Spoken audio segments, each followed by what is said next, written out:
Yes, guys, back with another video. So today I'm going to be showing you a full A to Z guide of how to use Synthflow. I'm going to go through all the agents, the knowledge base actions, workflows, just all of this on the side here, all the stuff that's in Synthflow.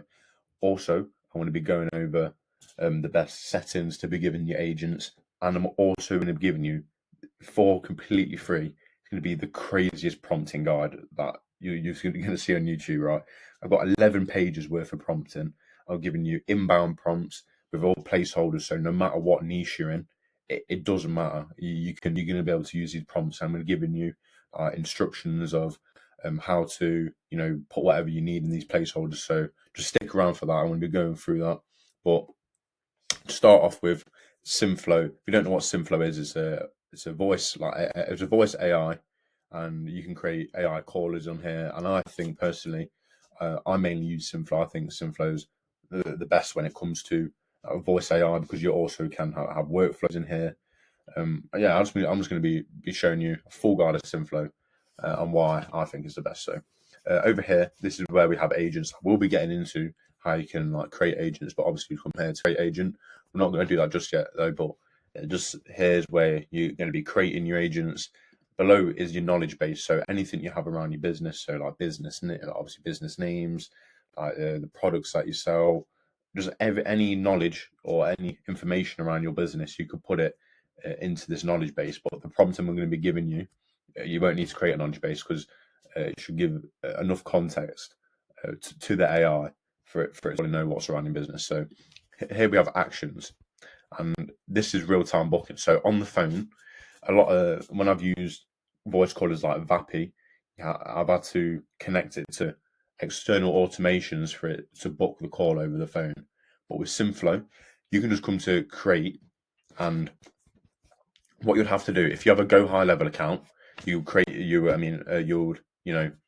sign into your GoHighLevel account, pick your calendar here, or you can come over to cal.com and enter your API key. And what that will do is when someone says, I want to book an appointment for let's say 3 p.m. on Monday, for example, what this AI will do is then obviously go have a look into the calendar, see if there's any availability for them, and then book it into your calendar.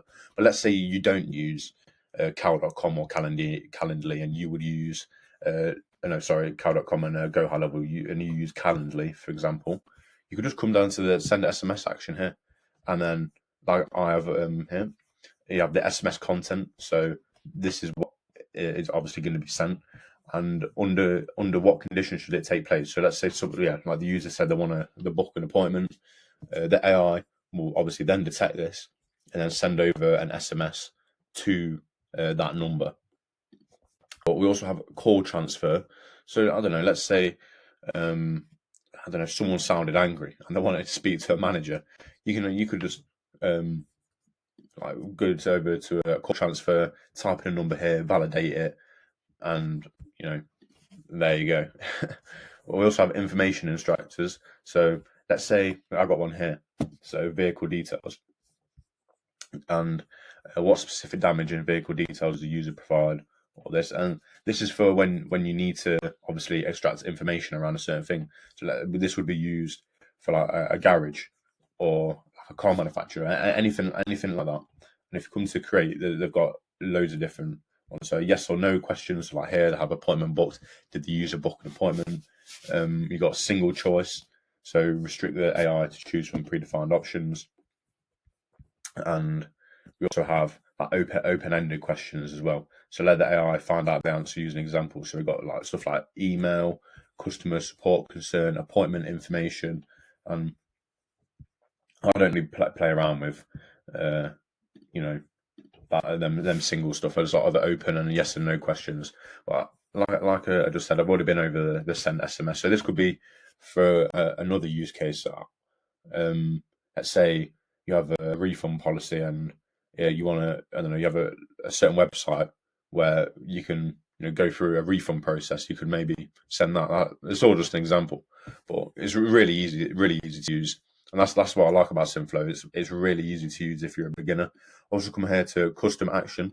So there was a time where I was working with someone in Norway, and when it came to, I'll show you with like phone numbers in a second, but there's an app called Twilio, and when we bought phone numbers through there wasn't any SMS capable. So what I had to do was connect it to an external automation.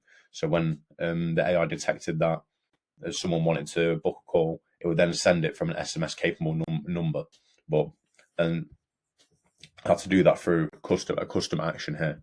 So I had to connect my API key to a webhook, and then authenticated this, configured it, general settings. So the action name, that doesn't really matter, but call this description. So this is when the action should take place. Call this API when the caller confirms they want to make a booking or anything like that. We've just got messages.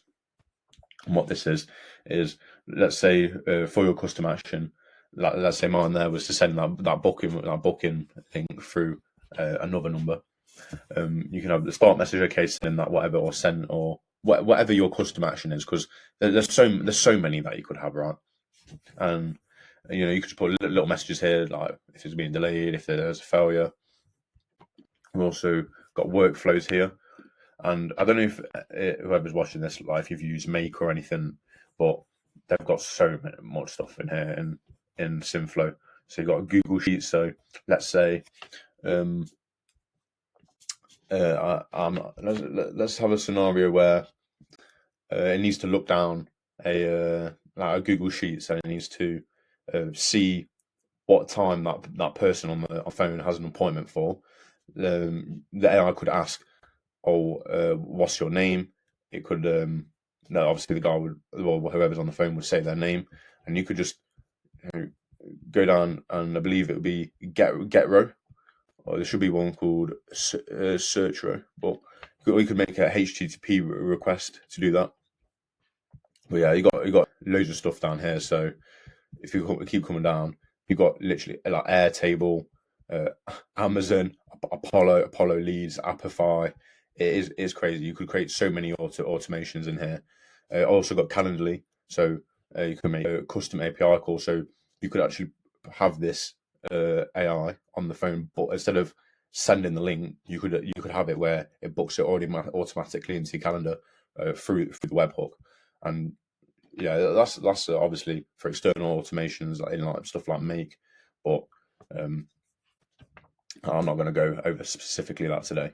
We also have contacts. So let's say you have a list of leads, you have a GoHighLevel, could update that into here.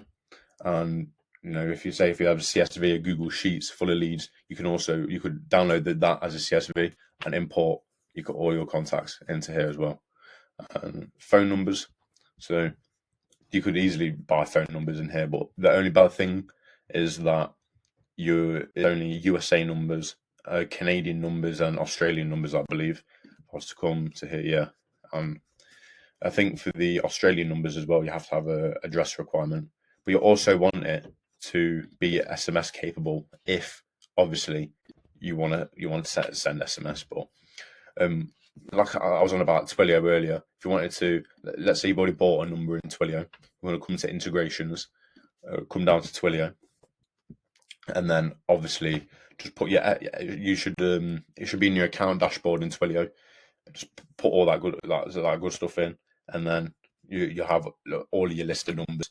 You've got 11 labs too, so I was creating a Norwegian caller, and they don't have any Norwegian voices inside of Synthflow, so you can just go to 11 labs. There's an option where you can input a prompt, and it will give you a voice. So let's say you work with people in Denmark or something like that. You can make a Danish accent through 11 labs. 11 labs is really good, really cheap as well, like $4 a month, stuff like that. But Zapier, which is very like Make, GoHighLevel, which has already been over, Stripe, ChatGPT, cow.com, all that. And you've got your API keys in here as well. So now I'll actually build like a demo agent, let's say. So you could either start from scratch, which we're going to be doing, or you can browse templates. So they should have. I don't really use the templates. I always think building it out from scratch is a lot better anyway. So, like I said, you can either do outbound or inbound, but just for an example, I'll just go for inbound, just so I can show you all the settings of what you should have in your agent. So, Just let this load for a second, and then so yeah, once you've created a new agent, obviously you're gonna have to sign a number, and yeah, like I said, them numbers they can buy in there are like really cheap, like $1 a month, things like that. So you've got the dashboard here. So this is where it's going to be where how many minutes you've used, how many calls you've had, if you've used any actions, analysis. So the agent name doesn't matter. The image doesn't matter as well. The voice engine you're going to want to use 2.0, and I always have the AI model as a GPT 4.0. It's just a recommended. When I've used agents, it's always managed to reply quick, reply with a efficient answer as well. So you've got time zone. So whatever time zone you're in, I'm in obviously the UK. So I'm going to use Europe, London, but got all the time zones here. You just pick your time zone, what you're in or your client's in. The knowledge base, like I said, stuff around your your business. But the prompts I'm going to be giving you is already going to be giving you like, all that stuff that you can just already put in. You can use stuff like filler words. I don't really use custom vocabulary, but filler words aren't bad because it makes the agent seem like a human, as in like it's saying like just stuff like that. And then we have the actual prompt here. I'm going to go over that in a sec because I do have a prompt in here that you can use. But yeah, we have the actions. So before you actually add the actions into here, you have to create them in that action section. So let's say after the call, you wanted to send the SMS of that booking link. You could do that there. Add the action, and there we go. Well, it will add it in a second, but and let's say during the call, you can use your customer actions, or let's say, like I said, with the GoHighLevel booking, you could just add real time booking, add your obviously calendar, and there you go. Like once someone on the phone says they want to book an appointment for whatever time, if it's in your time frame that your calendar's in, it will book the appointment, and if not, the AI will just say, "Oh, sorry, we don't have any appointments for that time. Would you like to schedule for this time?" It's just really easy to use, but like I said, other stuff like Vappy, when I've used it, it's been it takes so much longer to set up. We've also got deployment. So obviously you're gonna have to put your phone number in there. You can input a webhook, like I was on about with when I had to set up callers in Norway. You have to import webhooks here. And here you got your calls. So you can have transcripts, loads of transcripts here. That's going to be really useful because you're not going to get your agent perfect first time around. You're going to have to test it a few times, or test it, let's say, in your client's business a few times, and just see like what's happening, how you can make it better. So the only thing I have left to go over really now is the prompts. And look, as you can see, I'll just take a quick scroll through, but there's just so many pages, 11 pages on prompts in here. And to start off with, we've got an inbound prompt, and this is all like backed with how to actually prompt Synthflow agents. So if you go over, I think it's Synthflow docs, there should be a little section of how to effectively prompt Synthflow agents, and this is what I've based it off. So as I've said before, it's evergreen. No matter what niche you can use. We've got background information, so business name. So this would be your business name is a business type. So your business type that specializes in core offering. And if you don't know what any of these may mean, then if you just come down to instructions for using this template, then you just come down to here. Or let's say you didn't know what core offering meant. That means your main products or services you should provide. And obviously, I've given you the framework. I can't give you exactly what you should put into your AI agents because I don't know what you guys sell or what you guys are trying to make. So all I can do is build out the framework, and whatever your objections you might have here, you would put your objection and your objection to response. Or you could even, give some context to ChatGPT, and put my prompt in ChatGPT, give some context around like your business, and just get ChatGPT to obviously fill these in. Obviously, that ain't going to be as good as if you were just to go in. I'd say just take some time to actually go into this and change. Like what's in here. But I also have an outbound prompt. So if I come down to, I believe is here somewhere. I think it's this here. Yeah. So I also have the outbound prompt here. So let's say you sell lead generation through Meta ads to businesses, and then you have an AI that calls these leads, follows up with these leads, stuff, something like that. I've also got a prompt, not specifically for that, but for an outbound caller. So like the inbound prompts, I've also got guides of, let's say you didn't know, let's say what desired outcome meant, and that means the desired outcome that your clients get.